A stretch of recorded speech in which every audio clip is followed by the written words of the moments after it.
इस किस्से को जिसने भी सुना उसकी रूह कांप उठी। कोई भी इंसान सपने में भी ऐसे होने की कल्पना तक नहीं कर सकता जैसा कि एक पायलट ने अपनी ज़िंदगी में कर दिखाया। ये किस्सा उस पायलट का है जिसने पूरे 20 मिनट तक प्लेन में लटक कर ज़मीन से करीब 17,000 फीट की ऊंचाई पर सफ़र किया।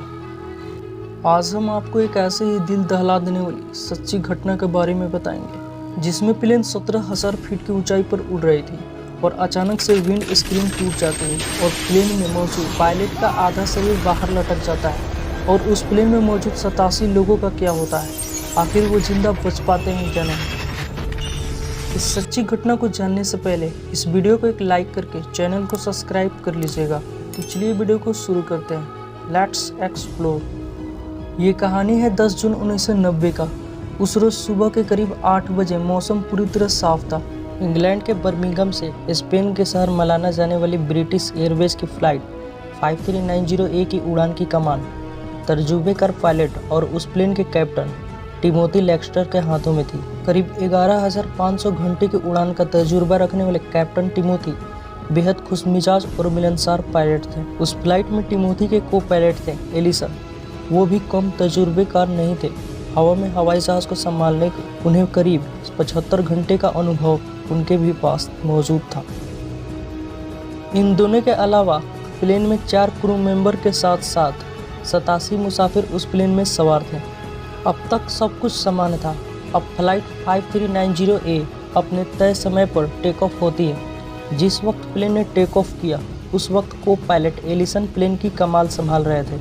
टेक ऑफ होने के बाद प्लेन धीरे धीरे अपने पूरे शेड्यूल के साथ आसमान में ऊंचाई हासिल करने लगता है और करीब 13 मिनट गुजरने के बाद ये फ्लाइट करीब 17,500 फीट की ऊंचाई पर पहुंच जाता है। वहीं एलिसन देखते हैं कि प्लेन में सब कुछ समान तरीके से चल रहा है। क्रू मेंबर मुसाफिरों के साथ हंसी मजाक के बीच उनकी ज़रूरतों का ख्याल रख रहे हैं। कुछ टाइम बाद आसमान पर प्लेन को बैलेंस मोड पर लाकर एलिसन मुसाफिरों के लिए अनाउंसमेंट करते हैं कि सभी अपनी सीट बेल्ट खोल सकते हैं।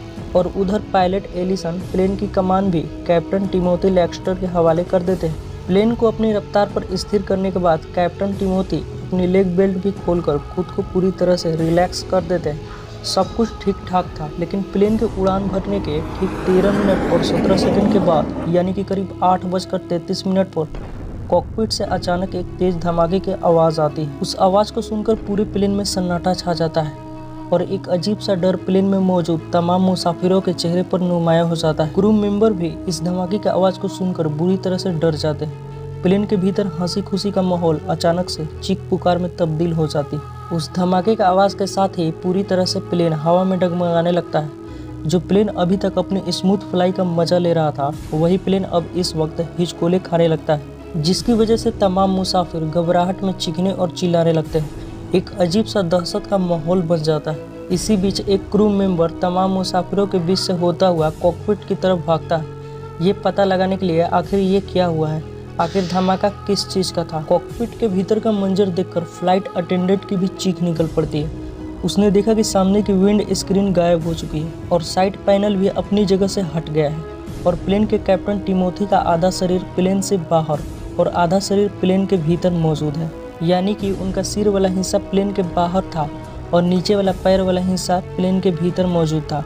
असल में टिमोथी का पैर उनकी सीट में बुरी तरह फंस गया था, जिसकी वजह से हवा के तेज दबाव के बावजूद भी वे पूरी तरह से प्लेन से बाहर नहीं निकल सके थे, वरना शायद वो हवा के उस तेज रफ्तार के साथ उड़ सकते थे।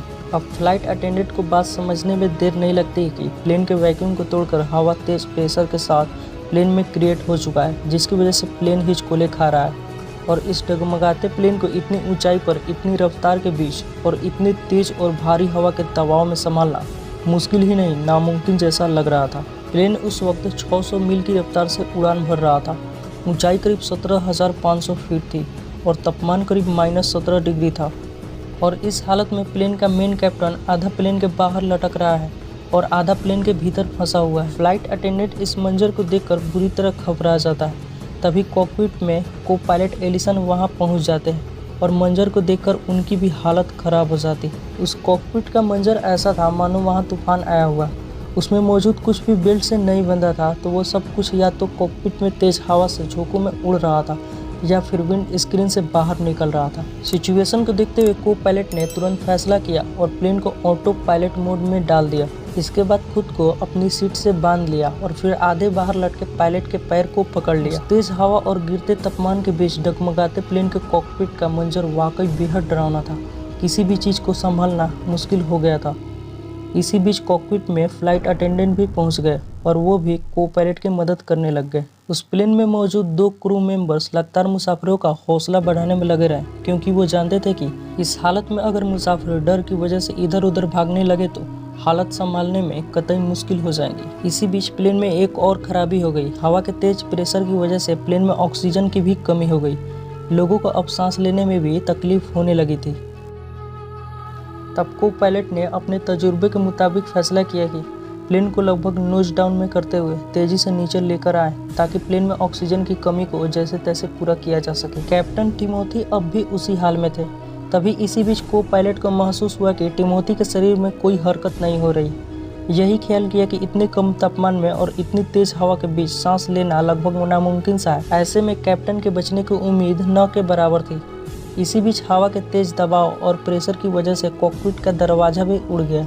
अब कॉकपिट का मंजर तमाम मुसाफिरों के सामने था। इस मंजर को देखने के बाद मुसाफिर डर के मारे बुरी तरह से चीखने चिल्लाने लगते। अब को पायलट एलिसन ने एटीसी से कांटेक्ट किया और एटीसी को पूरी बात बताई, ताकि आसपास के किसी भी हवाई अड्डे पर इमरजेंसी लैंडिंग की जगह निकाली जा सके। मगर यहाँ सबसे बड़ी दिक्कत ये थी कि पायलट एलिसन ने अपनी बात एटीसी को बता दी, लेकिन एटीसी ने एलिसन को क्या जवाब दिया वो सुन ही नहीं सके, क्योंकि कॉकपिट में हवा का इतना शोर था कि उस शोर में कुछ भी सुनाई नहीं दे रहा था। इसी जद्दोजहद से जूझते हुए करीब 20 मिनट गुजर गए। इसी बीच एक फ्लाइट अटेंडेंट की मदद से को पायलट ने बेल्ट और पैर की मदद से विंड स्क्रीन के बाहर आधे लटके कैप्टन को पूरा अंदर की तरफ खींच लिया। कैप्टन को अंदर लाकर जब चेक किया तो उनकी सांस चल रही थी, लेकिन कैप्टन पूरी तरह से बेहोश हो चुके थे। उनका शरीर करीब करीब जम सा चुका था। उन्हें देखकर कोई भी पूरे यकीन से कह सकता था कि इनके बचने की संभावना नहीं है। इसी बीच एटीसी को बात समझने में देर नहीं लगती कि प्लेन की हालत क्या होगी। तब एटीसी ने साउथहैम्पटन एयरपोर्ट पर प्लेन को इमरजेंसी लैंडिंग की इजाज़त दे दी। वक्त करीब सुबह के 8:55 पर को पायलट ने बड़ी ही मुश्किल के बाद साउथहैम्पटन एयरपोर्ट पर प्लेन को लैंड कराने में कामयाबी हासिल कर ली। एयरपोर्ट पर इमरजेंसी सर्विस अलर्ट जारी हो चुका था, लिहाजा सारी व्यवस्था हो चुकी थी।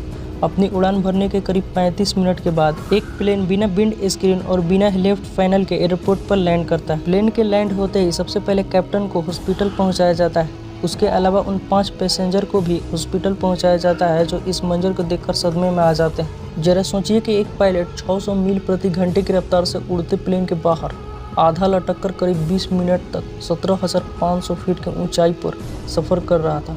ये वाकई किसी अजूबे से कम नहीं था, लेकिन गनीमत थी कि कैप्टन टिमोथी जिंदा रहे। तेज हवा और हिचकोले की वजह से उनकी पसली और उनके चेहरे और उनकी आंखों में चोट जरूर आई थी, लेकिन कैप्टन टिमोथी पूरी तरह से ठीक थे और इसे किसी चमत्कार से कम भी नहीं माना जा सकता, क्योंकि 5 महीने के भीतर ही कैप्टन टिमोथी ने दोबारा ड्यूटी ज्वाइन कर ली। मगर कैप्टन टिमोथी 10 जून 1990 की वो सुबह उनके जहन में आज भी उसी तरह ताज़ा है। वैसे इस दिल दहला देने वाली घटना के बारे में आपका क्या राय है, हमें कमेंट बॉक्स में ज़रूर बताइएगा। तो मिलते हैं ऐसे ही एक और मिस्टीरियस कहानी के साथ। तब तक के लिए गुड बाय।